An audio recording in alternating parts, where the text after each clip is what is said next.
ये सिर्फ नगर निकाय चुनाव नहीं थे, ये एक राजनीतिक संदेश था। संदेश साफ था, महाराष्ट्र की राजनीति किस दिशा में जा रही है।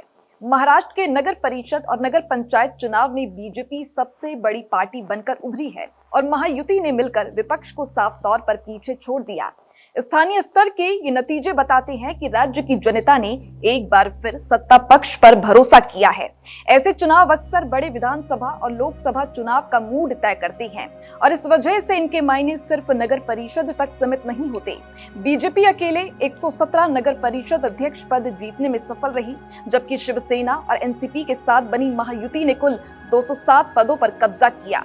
इसके मुकाबले कांग्रेस, एनसीपी और शिवसेना का प्रदर्शन कमजोर रहा और वो सिर्फ 44 पदों तक सिमट गए। ये अंतर बताता है कि विपक्ष जमीनी स्तर पर अभी भी बिखरा हुआ नजर आ रहा है। मुख्यमंत्री देवेंद्र फडणवीस ने इस जीत को विकास की राजनीति की जीत कहा। उनका कहना है कि उन्होंने प्रचार के दौरान किसी पर हमला नहीं किया, सिर्फ विकास की बात की और जनता ने उसी को स्वीकार किया। फडणवीस का दावा है कि नगर परिषद और नगर पंचायतों में चुने गए करीब आधे पार्षद बीजेपी के हैं, जो ये दिखाता है कि पार्टी की संगठनात्मक पकड़ नीचे तक मजबूत हुई है। प्रधानमंत्री नरेंद्र मोदी का बयान इस जीत को और बड़ा राजनीतिक अर्थ देता है। उन्होंने इसे जन केंद्रित विकास मॉडल में जनता के भरोसे के रूप में पेश किया।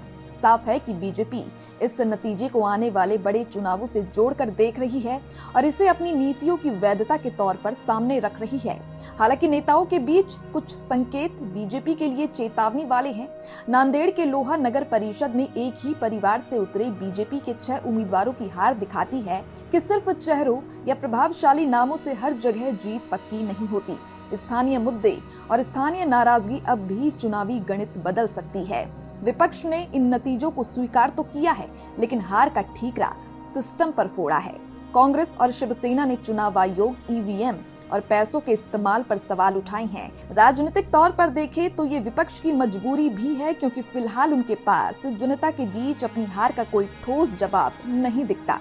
महाराष्ट्र के ये नगर निकाय चुनाव सत्ता पक्ष के लिए एक मजबूत राजनीतिक बढ़त साबित हुए हैं। ये नतीजे बताते हैं कि महायुति ने संगठन, रणनीति और नैरेटिव तीनों स्तर पर बढ़त बनाई है, जबकि विपक्ष को सिर्फ आरोपों से आगे बढ़कर जनता के बीच फिर से भरोसा बनाने की चुनौती का सामना करना होगा।